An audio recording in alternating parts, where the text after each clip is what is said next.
Bom pessoal, olá a todos. Já que tem gostado dos meus vídeos de psicologia, né? Eu vou trazer mais um tema interessante para vocês aqui, tá bom?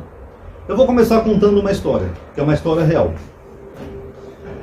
Na América, nos Estados Unidos, teve uma vez um rapaz que ele foi contratado para ser vendedor de itens de segurança para casas, um sistema de segurança. Eu creio que deviam ser câmeras, alarme, essas coisas, para deixar a casa mais protegida. E ele ia de casa em casa, batendo palma, oferecendo o seu produto. E ele não vendia nada. Ele era o pior vendedor da empresa. Ele ia numa casa, ia na outra, não estou interessado, batia a porta na cara dele, eu não quero, pá.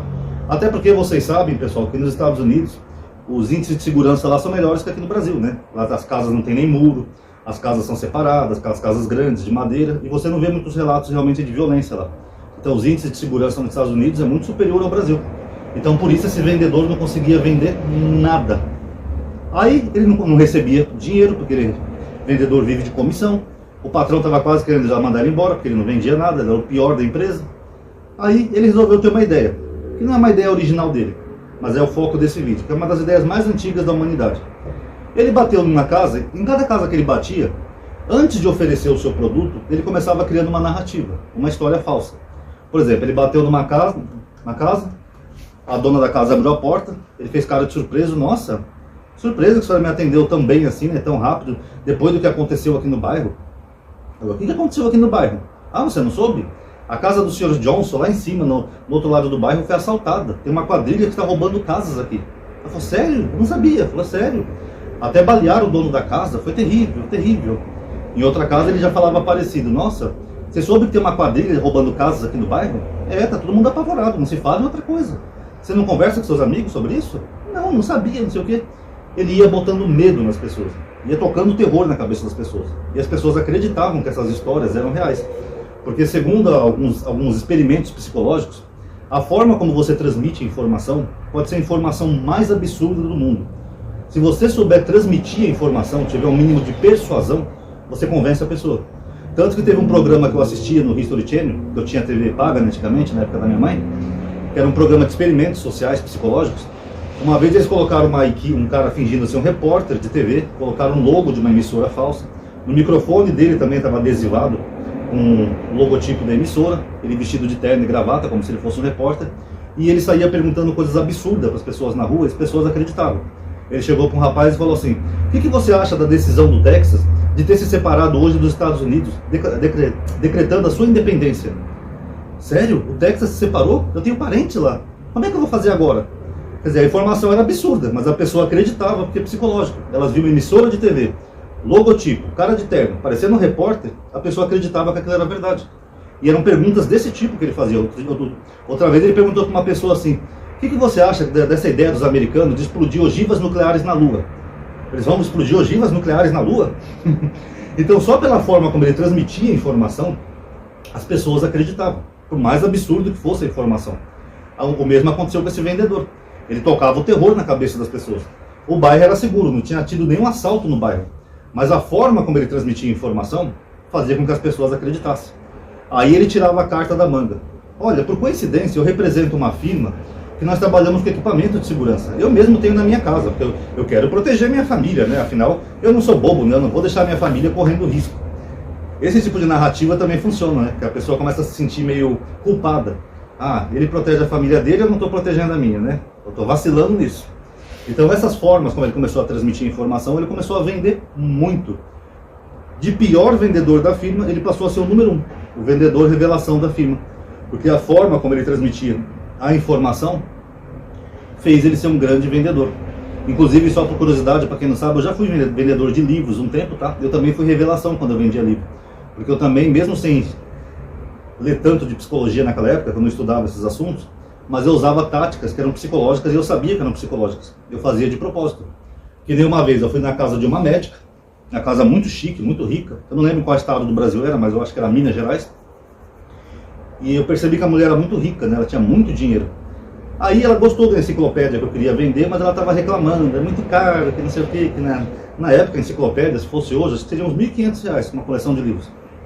Ah, mas eu tô achando meio salgado o preço, não sei o quê, não sei o quê. Aí eu fui puxando um outro assunto com ela, aí inventei uma historinha. Eu falei, engraçado, sabe aquela casa ali no final da rua? Então, a empregada doméstica de lá, ela comprou. Ela gostou tanto que ela comprou. Que menina estudiosa, sabe, quer voltar a estudar. Aí a moça já ficou se sentindo inferior. Como é que é? A empregada doméstica comprou? Bom, se a empregada doméstica comprou, eu também posso comprar.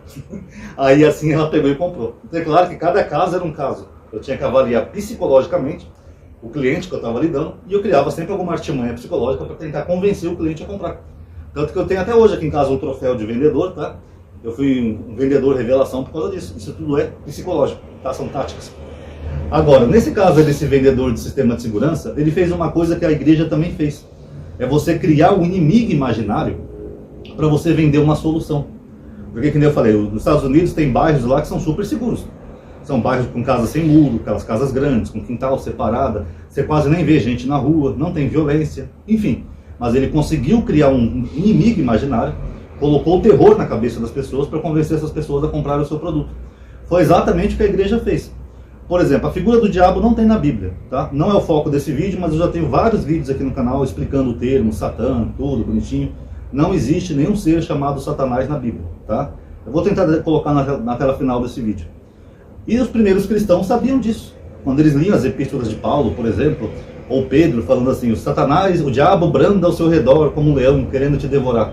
Eles entendiam o que Pedro estava escrevendo. Ele estava falando de um inimigo. Eles eram uma comunidade perseguida, e diabo significa inimigo. Mas depois, quando esses escritos vão parar com os pais da igreja, que já tem uma influência grega, helênica, é aí que começa a surgir a figura metafísica do diabo.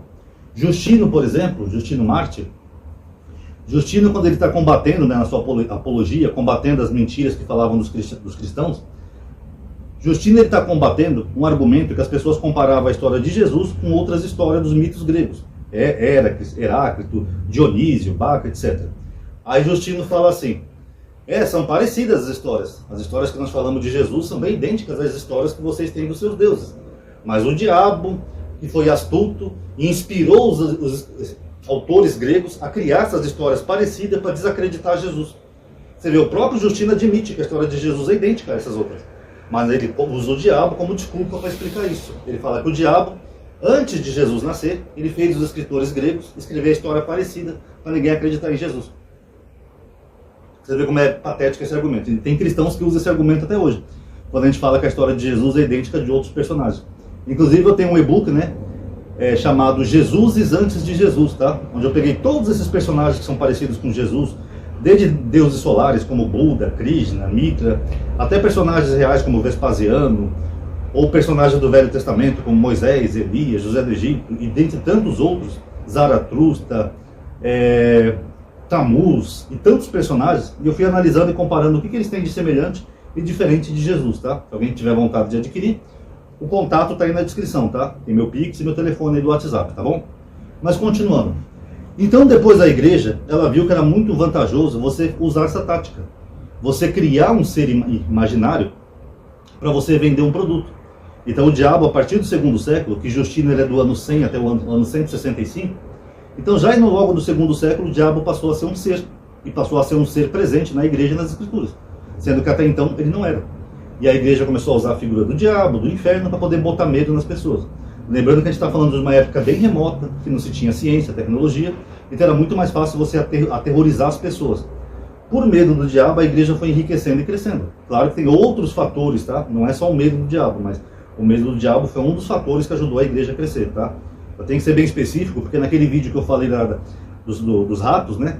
Eu estava me referindo a um grupo específico de pessoas. E tem gente que não entendeu o vídeo, acho que eu estava falando que todo cristão que vai na igreja é por aquele motivo. Não, pessoal, eu sei que tem cristão que vão na igreja por outros motivos, medo do inferno, prosperidade, etc. Mas ali eu estava falando de um grupo específico, tá?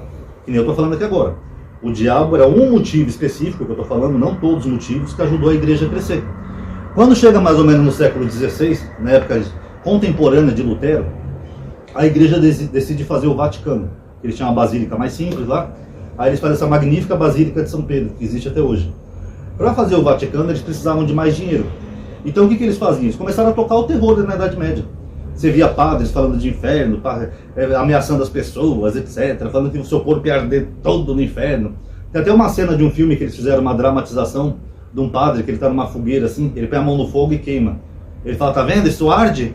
Agora imagina o seu corpo inteiro ardendo no inferno. e fazia as pessoas colaborarem com a igreja para dar dinheiro para construir o Vaticano. E vendiam várias e várias indulgências e coisas que eles ofereciam ao povo, que eles alegavam que podia salvar você do inferno e te livrar de demônios. Pena do arcanjo Gabriel, leite de Maria, lasca da cruz de Jesus Cristo. Venderam tanta lasca da cruz de Jesus Cristo que daria para fazer umas 50 cruzes, para vocês terem uma ideia. Que eram só objetos falsos, mas era só para você vender uma solução para um inimigo inimaginário. Por causa disso as pessoas doavam, davam dinheiro, moedinha, animais, tudo para a igreja. E foi assim que surgiu o Vaticano, e foi nessa época também que Lutero começou a se revoltar com a igreja, justamente por esse e outros fatores, tá? Tem as 13 teses de Lutero. Mas esse era um dos fatores que incomodava Lutero, essa pedição de dinheiro e botando terror na cabeça das pessoas.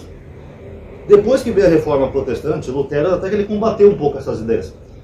Mas, e só lembrando que eu não gosto de Lutero, tá? Hoje, com um leque de igrejas independentes, tantos movimentos, os pentecostais e tantos outros movimentos por aí, esse inimigo imaginário ele ganhou força, ele voltou com tudo. Quase todas essas igrejas evangélicas, elas falam do diabo para tudo. Tudo que você tem de problema, elas atribuem ao diabo. Parece até aquela doutrina de demônio que Paulo falou, né? Que ia surgir uma doutrina de demônios. Pode ser uma dor de barriga, eles falam que é o diabo. Pode ser uma briga de casal, eles falam que é o diabo. Pode ser uma doença, eles falam que é o diabo. Sendo que isso é normal em todos os seres humanos, pessoal. Primeiro, doenças não são causadas por demônios. Eu falo anos isso aqui no meu canal. Pode ser uma infecção, pode ser uma bactéria, pode ser um vírus, etc. Mas não são demônios. Tanto que a medicina diagnostica e medica. Você vai se curar se você for no médico. Mas eles atribuem a demônios e fazem até cultos, né, de libertação e de cura. Como se os demônios fossem responsáveis pelas doenças. Prosperidade. Eles falam que o diabo não deixa você prosperar. Você trabalha, irmão, e você nunca tem nada, irmão. Porque o diabo devora tudo que você tem, porque o diabo é o devorador. Na verdade, o devorador são eles. Porque eles criam esse medo, esse inimigo imaginário, o fiel vai lá dar tudo que ele tem para o pastor, e no final ele continua pobre. O pastor que é o devorador. Porque riqueza não tem nada a ver com isso, pessoal. Riqueza e pobreza tem uma série de fatores que pode fazer alguém subir ou não na vida. Inclusive oportunidade, sorte, talento, capacidade, méritos, enfim, uma série de fatores. Mas eles atribuem ao diabo para poder ganhar o dinheiro das pessoas. E toda essa que acontece na vida comum, cotidiano da pessoa, eles atribuem ao diabo. E eu já mencionei aqui para vocês, vou até ser repetido mais uma vez, mas é interessante essa história, que uma vez colocaram num grupo no Facebook, eu não tenho mais grupo, tá, pessoal? Um vídeo de um senhor e uma senhora que eles se esbarraram no meio da rua. Eles estavam andando com pressa, eles trombaram no outro. Só que os dois eram evangélicos. Aí eles começam a discutir, porque eles esbarraram no outro, um começa a queimar o diabo do outro. Eu sei que é você, Satanás, que está aí, sai do corpo desse homem. É você que está usando essa mulher, diabo, sai do corpo dessa mulher. Ridículo. É uma situação comum, uma pessoa pode esbarrar na outra, é só pedir desculpa e tudo bem, desculpa, eu estava com pressa, eu não te vi. Mas não, eles ficaram meia hora um queimando um suposto demônio do outro, porque eles já compraram tanto essa venda que é difícil até de tirar. E então esse é um dos trunfos da igreja. E é até engraçado, né? Por isso que eu gosto de ler artigos de psicologia, porque nós somos seres psicológicos. Nós somos facilmente manipulados por fatores psicológicos. Porque se você acredita realmente que tem um inimigo que quer te destruir, te fazer mal, quer seja o diabo ou o inimigo, como nesse caso das casas, você vai com certeza fazer um esforço para se proteger. Quem que não quer se proteger a sua vida e a sua família? Todo mundo, independente de crença religiosa. Então essa tática sempre dá certo. Se eu criar uma historinha aqui no canal para vocês, dizer que tem alguém querendo matar vocês e começar a vender arma, com certeza vocês iam comprar. Não, o Ronaldo tem razão, eu tenho que proteger a minha família. Eu vou comprar uma arma, Ronaldo. Vê uma 38 para mim. Isso é só uma tática. É uma tática que ajuda e funciona muito bem até os dias atuais. É por isso que canais como os meus e outros aí chamados racionalistas, eles são perigosos. Porque se as pessoas começarem a pensar e começar a perceber que elas estão, na verdade, sendo vítimas de um golpe que é tão antigo quanto o ser humano, eu ia falar uma expressão idiota que a gente costuma falar aqui em São Paulo, que é tão antigo quanto a posição de cagar. Mas enfim, quando elas perceberem que estão sendo vítimas de um golpe, aí o negócio acaba. Aí o negócio começa a minguar. Porque elas vão falar, peraí, por que eu estou pagando tanto, gastando tanto dinheiro com um tal diabo? Eu nunca vi nenhum diabo na minha vida. Muito pelo contrário, pessoal. Se as pessoas começarem a atingir um certo grau de racionalidade, elas têm que ter em mente o seguinte: a gente tem que ter medo dos vivos, tá? Não dos mortos ou de seres espirituais, porque essas coisas não existem, tá? Essas coisas é que nem a roupa do imperador que eu falei no outro vídeo. Não existe. Tem gente que finge que vê só para fingir que é espiritual. Que nem o do imperador que fingiam que viam a roupa só para as pessoas acharem que eles eram inteligentes. Mas essas coisas não existem. Já os vivos, eles existem. E eles sim podem fazer mal. Pessoas fazem mal para pessoas, assim como pessoas ajudam pessoas. Seres espirituais só existem no mundo da imaginação, da ilusão. No mundo real ninguém vê esses seres. É só um produto que alguém está vendendo para você. Que nesse cara que vendia o sistema de segurança. Ninguém nunca viu aqueles ladrões no bairro. Ninguém. Mesmo assim, as pessoas compravam e pagavam para se proteger de um inimigo que elas não tinham prova nenhuma e que elas nunca viram. Não que não seja bom proteger a casa, claro. É bom, mas o que eu quero dizer é que nesse caso, elas estavam sendo vítimas de um golpe. Assim como é nas igrejas hoje, tá bom? Tá aí, galerinha, só mais uma reflexão. Quem gostou, dá um like aí no vídeo, tá bom? Isso ajuda a aumentar a atividade, o alcance. Vocês sabem que o YouTube anda bugado ultimamente. Comente o que vocês acharam, tá? Eu tenho alguns temas aí que eu estou um pouco atrasado para fazer. Lázaro, eu queria fazer um vídeo sobre Lázaro, tá? Eu falei da filha de Jairo, ia falar de Lázaro também. E alguns outros temas, mas como é final do mês, eu prefiro fazer vídeos que me deem mais views. Para ver se aumenta um pouquinho meu AdSense. E quem paga meu salário aqui não são vocês, né, tá? É o próprio YouTube. Aqueles anunciantes que anunciam, que aparecem no vídeo. Inclusive vocês podem ver alguns anúncios que ajudam, tá? Não todos, se não prejudica. Mas aqueles anúncios que aparecem, eles pagam pro YouTube para anunciar. E o YouTube repassa uma porcentagemzinha pra gente, tá? Então como é final do mês, eu tendo a fazer mais vídeos no final do mês. Aí eu tento aumentar um pouquinho os meus ganhos. Que aumenta um pouco as views.